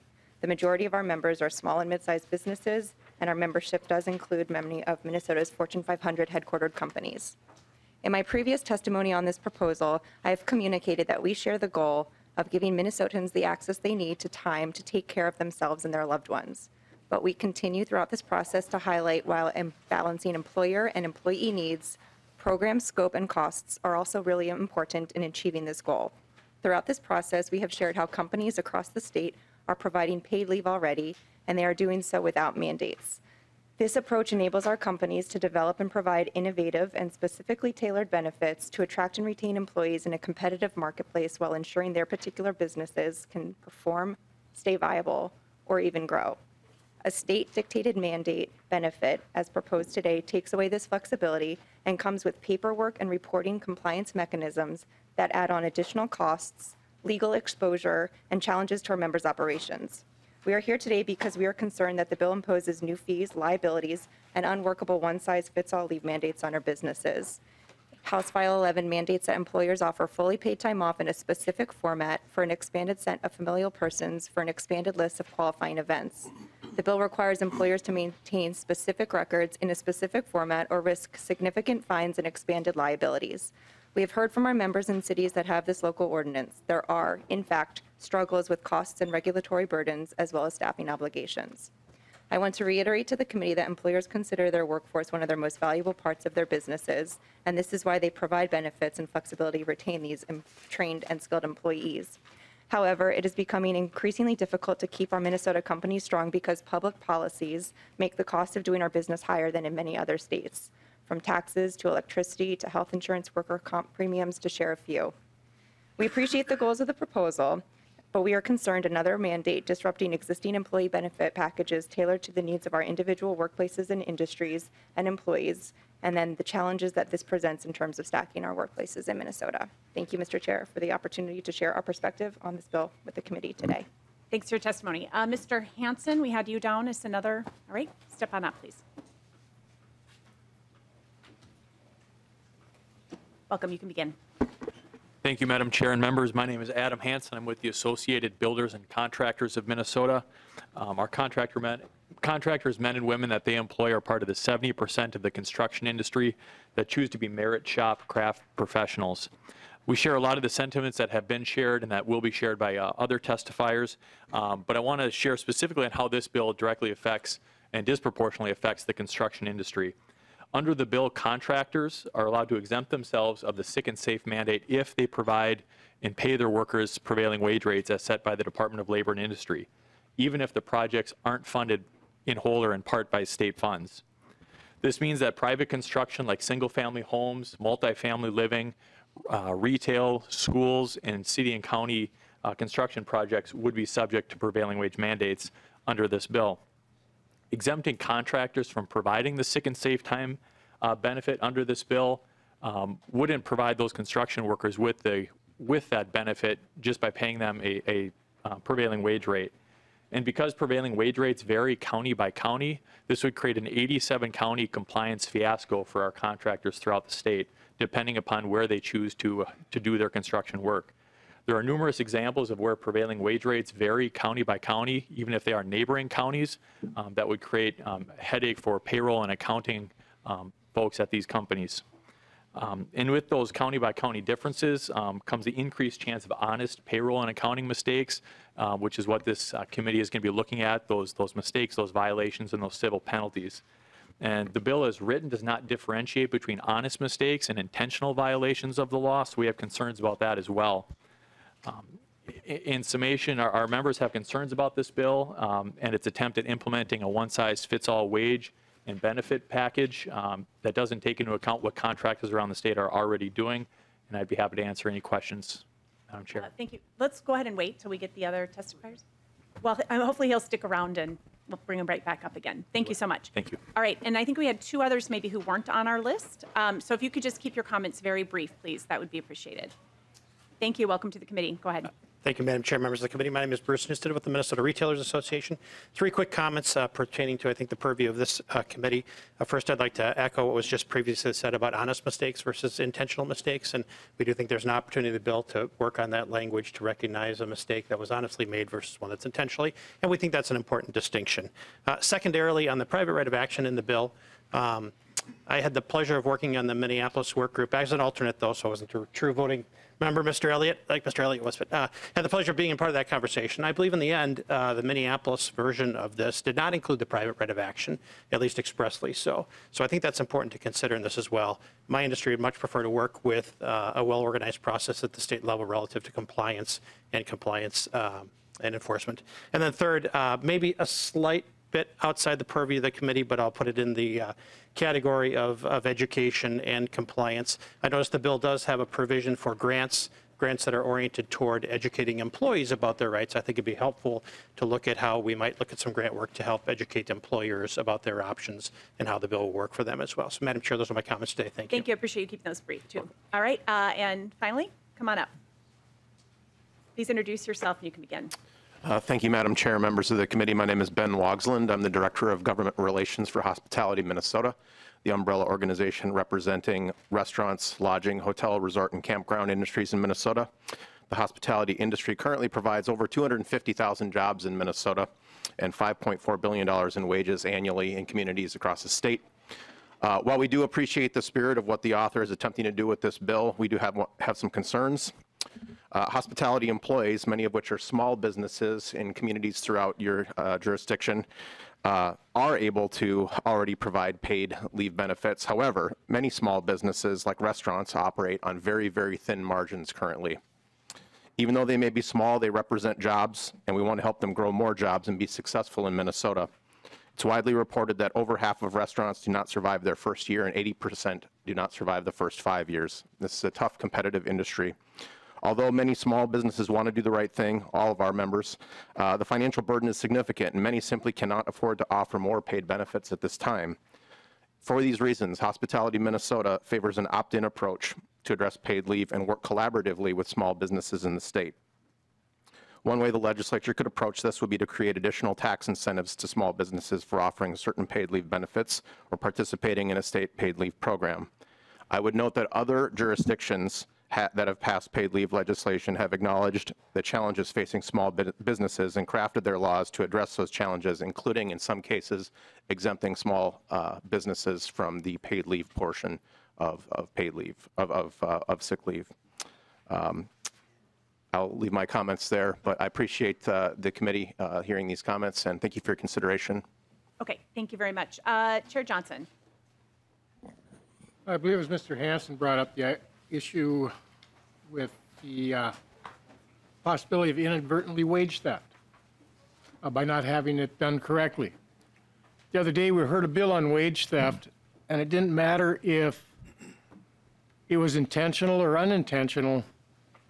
And in that bill, the contractor would be banned from having any state contracts.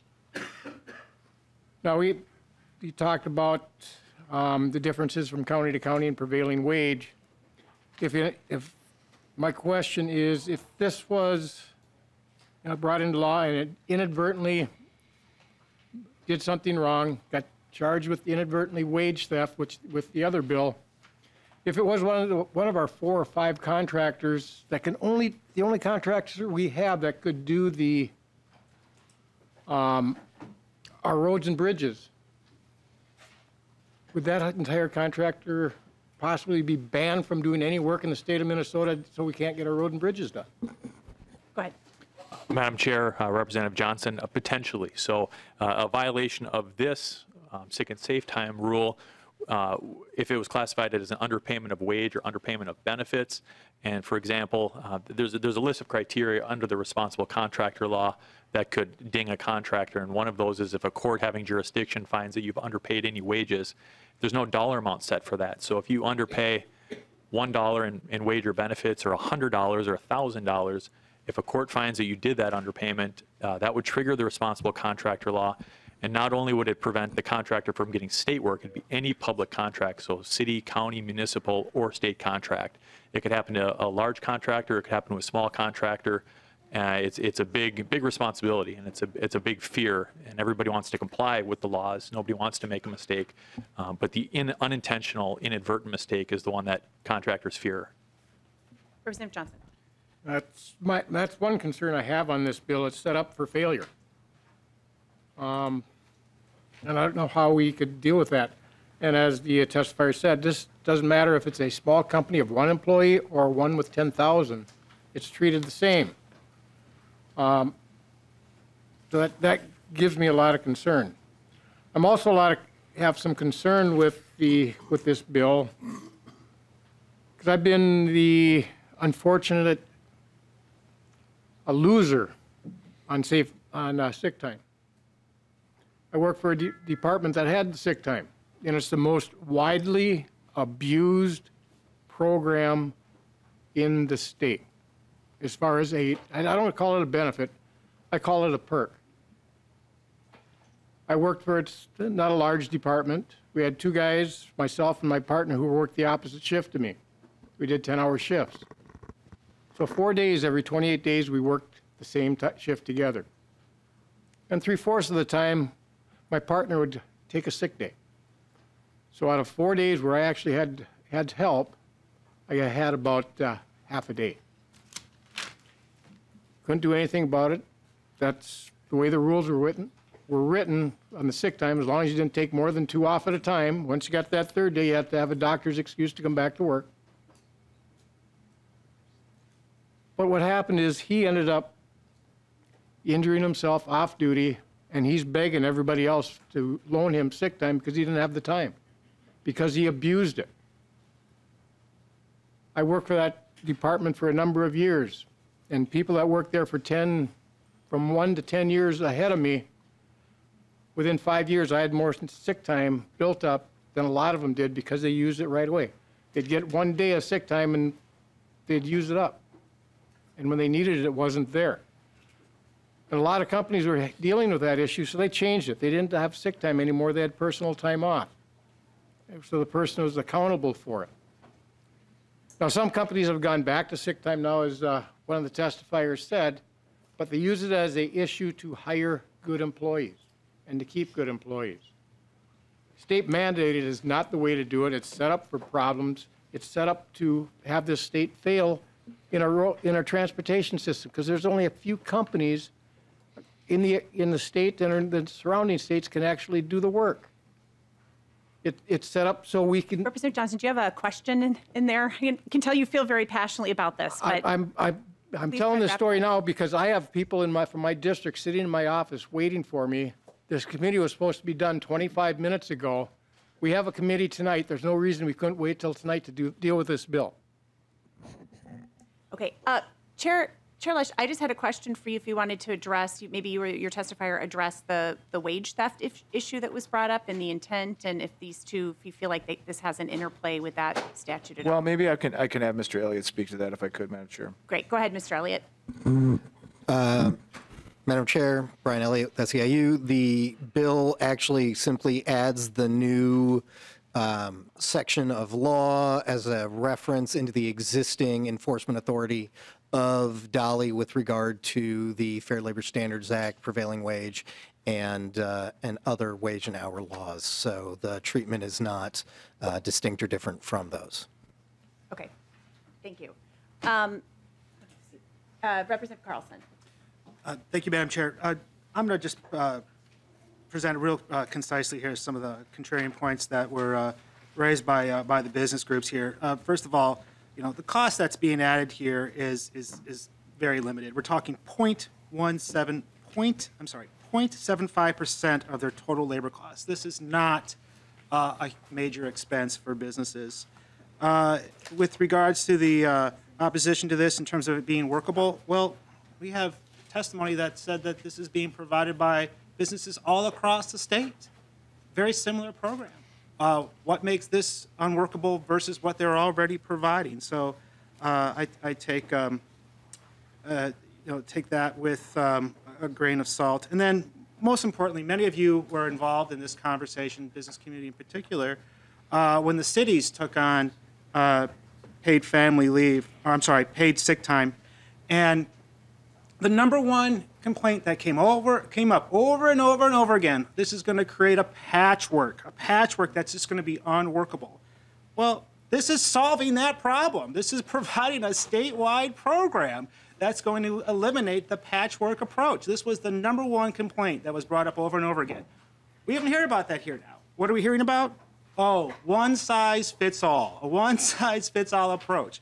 I mean, you can't have your cake and eat it too. We are sincerely trying to address the business community's concerns here, and they keep coming up with more and more excuses to oppose this. So either, I would say, in earnest, work with us in making this available to all Minnesotans, or support it and embrace it for what it is and how this is going to be a real benefit for Minnesota workers.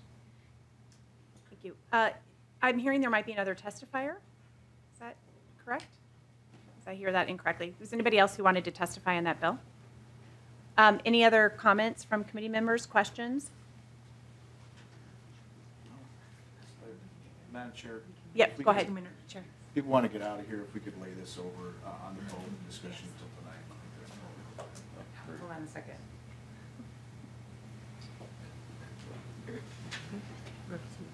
Yep, Representative Cantrell, did you have a question? Well, thank you, Madam Chair, and thank you, Chair Lesch. Really just more of a comment.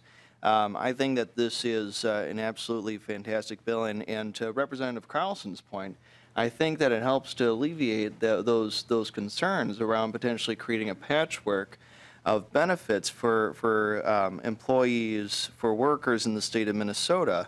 And I think when we're looking at securing the quality of life of workers and the quality of life of Minnesotans, this is something that I think we can all get behind as an essential measure to help to create a healthy, vibrant workforce and a vibrant economy as well. So with that, Madam Chair, I just wanted to say thank you, Chair Lesch, for bringing this bill to our committee. Thank you. Any closing comments, Chair Lesch? Madam Chair, it's a great bill. It's an excellent bill. And I think it will bring greater equity for folks who not have to decide whether or not they're going to go to work sick and cough on your sub sandwich, or whether they're going to take care of their kids. Time was perfect. Couldn't have planned that better. I knew that timing. That's it. Thank you, Madam Chair, members. All right. At this time, I move that House File 11 as amended be recommended to be re-referred to the Ways and Means Committee. All those in favor of the motion say aye. Aye. Those opposed, nay. No. The motion prevails. Okay. Thank you, House Madam File Chair. 11 as amended is recommended to be re-referred to the Ways and Means Committee. So, Madam Chair, Go ahead. if we could have the CA speak to what we're doing tonight. I think the plan is this, and Ms. Ganani can correct me. Depending on how things go, Just a second, please. Go ahead. we have this room at what time? Starting at 5, and how this meeting has been posted was that this will reconvene at 5 if we don't get through the agenda, or 15 minutes after floor session ends, whichever is later. Okay. So So- we can do that, and then we And could. we're going to take up that 998, and then the other two, which When are, I get the amendment, I'll post it Oh, right, the maybe amendment. as soon as I get it. Okay. And then all right, thank you. So we're not in recess. we're in recess. Yeah, for committee's now. in recess.